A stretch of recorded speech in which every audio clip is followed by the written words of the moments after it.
I'm Bill Robinson, and that means we must be going to talk about money. This year's stewardship emphasis, abundant joy, overflowing generosity, is based on Paul's second letter to the Corinthians, chapter 8, verses 1 through 7. Paul lays it on the line. He urges believers in Corinth to give both generously and joyfully.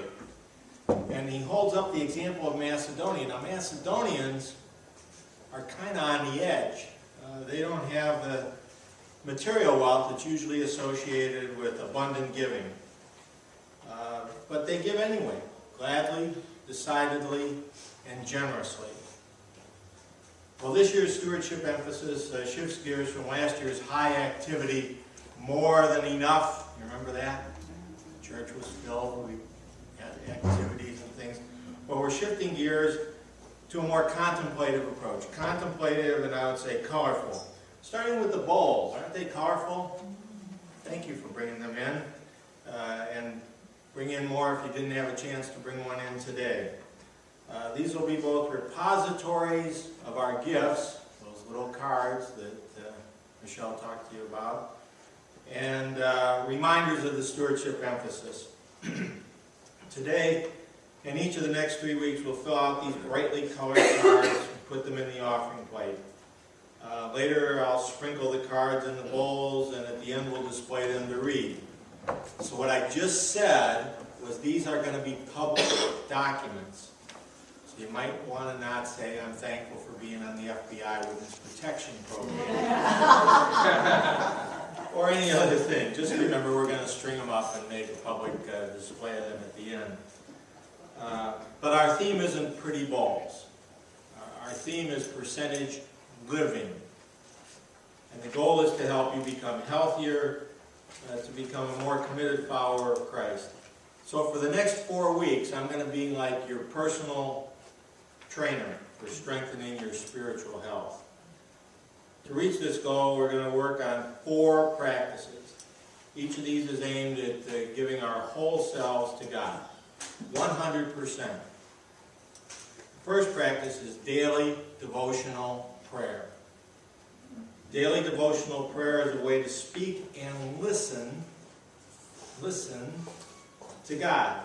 It's very personal and it's vital to your spiritual health. So to help you get started, we'll practice with your first gift. This is the gift. Now, if you don't have a card, raise your hand and Lois will give you a card. Everybody have one of these pink cards? Okay, Lois will find you.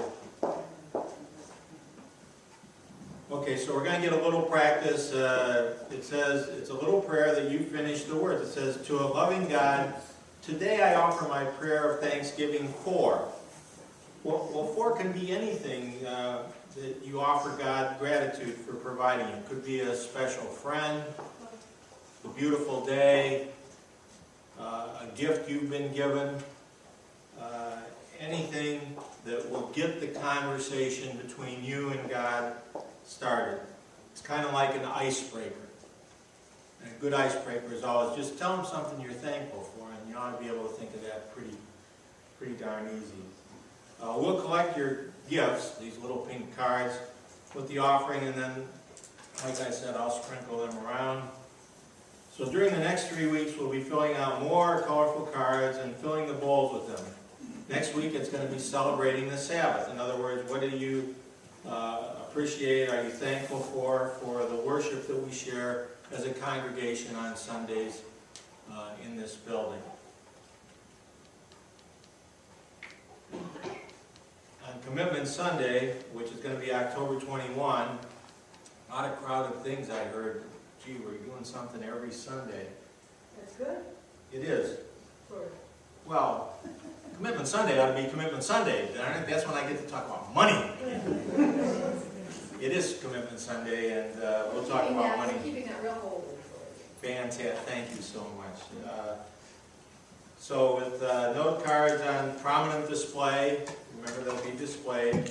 Abundant joy in our hearts, we'll turn in the estimate of giving cards, and display our overwhelming overwhelming generosity. Be part of the process. Help make it both colorful and meaningful. Be creative in bringing a bowl, thoughtful in your responses, and prayerful in your heart. Amen.